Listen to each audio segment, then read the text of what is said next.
नमस्कार दर्शकों, स्वागत है आप सभी का आपके अपने चैनल स्वदेश लाइव पर और मैं रत्नेश पांडे।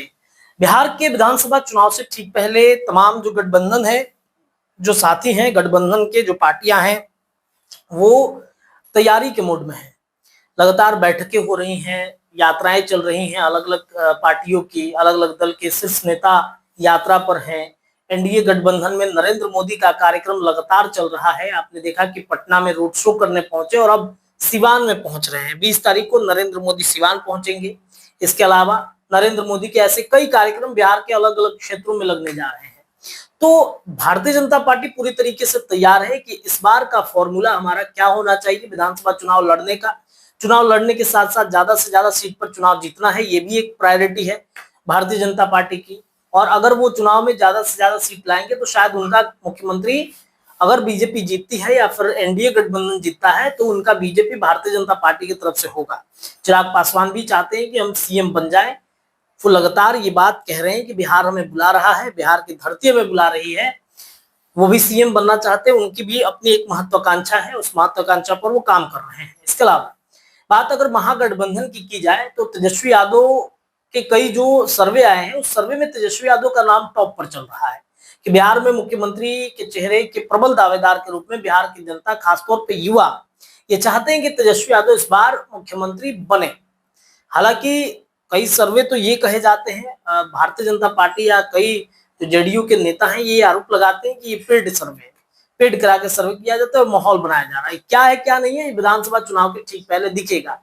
लेकिन तेजस्वी यादव अपने तरफ से पूरा तैयारी में है। तेजस्वी लगातार बैठक कर रहे हैं, महागठबंधन की सीट शेयरिंग फॉर्मूले पर बातचीत चल रही है। महागठबंधन में कैसे चुनाव लड़ना है, कैसे जीतना है, इस पर भी चर्चा हो रही है।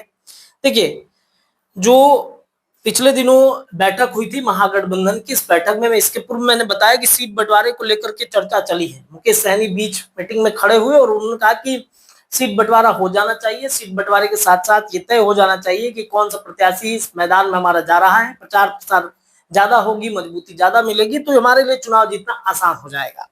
तो ये एक फॉर्मूला तय किया जा रहा है। और इसी के बीच में तेजस्वी यादव ने एक जो है मुद्दा उठाया। हालांकि तेजस्वी ये मुद्दा कई बार उठा चुके हैं। तेजस्वी अपने पार्टी के तमाम विधायकों को भी ये संदेशा पहुंचा चुके हैं कि जिसका क्षेत्र में पकड़ कमजोर माना जाएगा, यानी कि जो विधायक आरजेडी के इस वक्त हैं, सर्वे में अगर उनका पकड़ उनके क्षेत्र में कमजोर बताया गया तो उनका टिकट समझिए कट गया।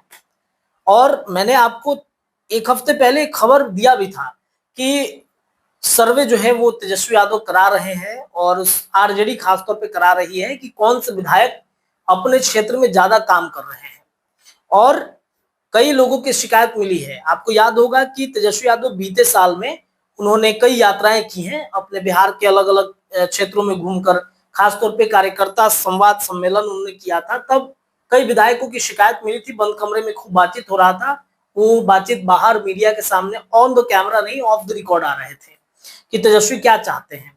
तो कई विधायकों की शिकायत मिले और अब तेजस्वी यादव सर्वे करा रहे हैं अपने पार्टी आरजेडी की तरफ से, और ये शिकायत मिल रहा है कि उनके कई विधायक जो हैं वो काम नहीं कर रहे हैं। इसके अलावा एक और जो है वो बड़ा मतलब दिलचस्प बात ये है कि तेजस्वी यादव ये चाहते हैं कि 15,000 से ज्यादा अंतर से हारी सीटों पर सिंबल जो है वो बदल दिया जाएगा।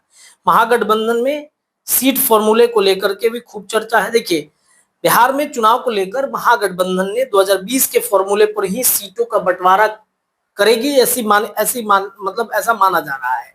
15,000 से ज्यादा अंतर से हारी सीटों की समीक्षा करके वहां पे उम्मीदवार या सिंबल बदल दिए जाएंगे। ये एक बहुत मतलब मुझे ऐसा लगता है कि तेजस्वी यादव एक अलग तरीके से रणनीति पर काम कर रहे हैं। और इस रणनीति में 15,000 से कम जहां पर वोट पड़े हैं वहां पर सिंबल बदले जाएंगे। वहां पर देखा जाएगा कि महागठबंधन के अंदर कौन से दल के सबसे ज्यादा मतलब प्रत्याशी जो है वो जीत सकते हैं। जैसे मान लीजिए कि कोई क्षेत्र है, वहां पर पिछली बार की तुलना में आरजेडी कम अंतर से अगर कहीं से जीती है तो वहां पर या तो सिंबल बदल दिए जाएंगे या फिर उम्मीदवार को बदल दिया जाएगा। ये एक शानदार मुझे लगता है कि प्रयोग तेजस्वी यादव के तहत जो किया जा रहा है। तेजस्वी के आवास पर महागठबंधन की चौथी बैठक गुरुवार को 3 घंटे तक चली है। और 15,000 से अधिक वोटों से अंतर से हारी जाने वाली सीटों की समीक्षा करने का निर्णय लिया गया है।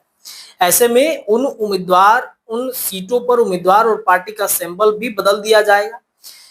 बता दें आपको कि मुकेश सहनी ने इस मुद्दे को उठाया था। नेता प्रतिपक्ष तेजस्वी यादव ने सीटों, नाम और उम्मीदवारों का ब्यौरा सभी घटक दलों को साझा करने को कहा गया है। 9 जुलाई 2025 को मजदूर संगठन द्वारा आयोजित राष्ट्रव्यापी आंदोलन को लेकर संयुक्त रूप से समर्थन करने और इसमें शामिल होने का निर्णय भी इसमें लिया गया है। तो तेजस्वी यादव ने ये जो है एक पहल की है और कई लोगों के सिंबल और उम्मीदवार कई क्षेत्रों में बदल सकते हैं और कई लोगों के टिकट कटेंगे भी, ऐसी चर्चा है।